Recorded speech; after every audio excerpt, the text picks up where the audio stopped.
there. Welcome to Weekly Word from Stitched Head and Heart Project. I'm Haley Hallock, and I am the owner of Stitched Head and Heart, but I am also a PSYCH-K facilitator as well as a consulting hypnotist. For our Weekly Word, I actually am going to bring forth some information for you folks and viewers to understand the tenets of how to identify unhealthy relationships. Now, let's not go overboard in that, say you're having a rough patch with your partner, or you're having tumult and conflict with your child, or you're having, a rough time at work with your boss or a colleague. That's going to happen in long-term relationships, and some conflict is fantastic because conflict will breed, growth. So that's not as long as it's dealt with in a very sufficient fashion, constructive. This is something entirely different. This is going to be those of you who are in relationships that you're questioning whether or not those relationships are absolutely healthy relationships. These are going to be more extreme cases, not that they can't be a tenant, and not that they can't be long-standing relationships. They can be familial relationships. They can be long-standing intimate relationships. It could be parent-child.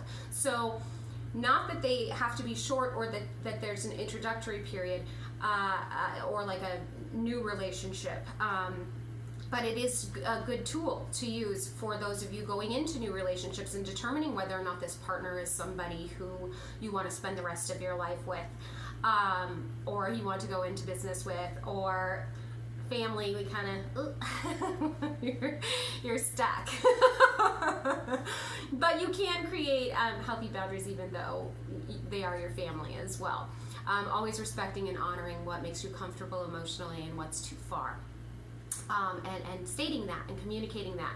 But what I wanted to do in identifying unhealthy relationships, or relationships that have become unhealthy, or relationships that could become unhealthy, there are some very, very key components that are necessary to make a relationship be an emotionally unhealthy situation.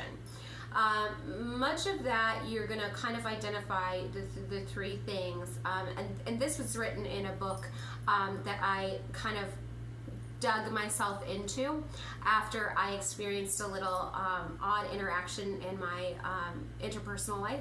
So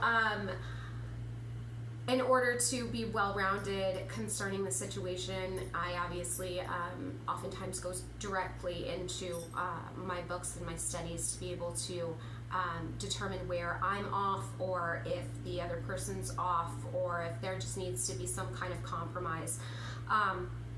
But this particular situation was a good thing, because it made me go into those studies, and then it actually ended up helping a lot of folks throughout the week, and clients throughout the week, because I had that knowledge. So I always feel like it's serendipitous in some way, like I said. So the book is very specific to the tenets that need to be there. The key components of the relationship are founded on security. They're not founded on faith and trust. They're not founded on reciprocity, but rather quid pro quo. You get something, I get something, and if I don't get something, well, then you can't have anything. That is an unhealthy relationship. That is not my definition of love, and my professional opinion would be, you want to kind of stay away from that. So, additionally, if there's any tenets of fear in the relationship, if there's any tenets of, fear of loss, fear of abandonment, for example, if someone is threatening to leave you, or to emotionally leave you, because you won't do what they want you to do, that is blackmail. That's emotional blackmail, that's extortion, and it's unacceptable. So that's another thing.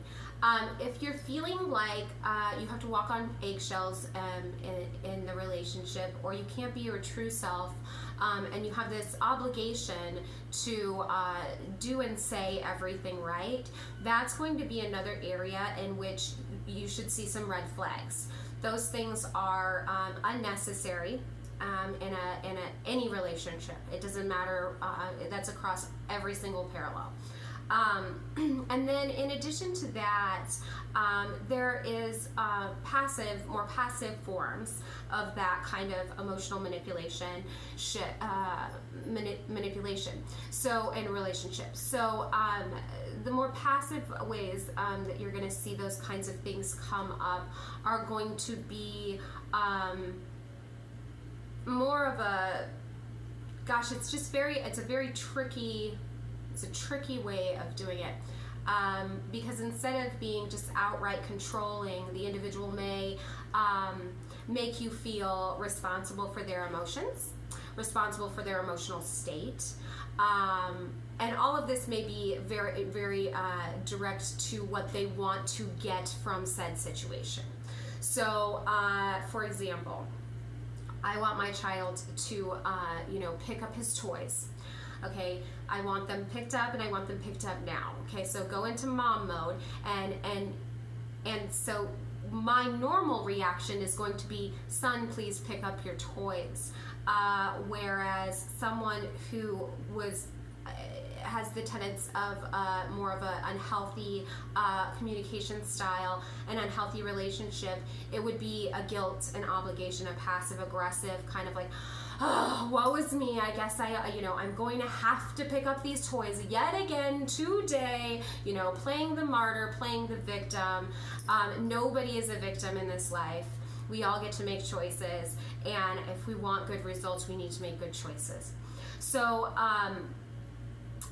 I just wanted to share that. I wanted to share how it's very important to not only identify these things and be very aware of them, and if these things come up for you personally and you have questions or you want more in-depth and detailed information concerning this, you are more than welcome to go ahead and post any questions that you might have in the comments below, or you can email me at haley.hallock@gmail.com.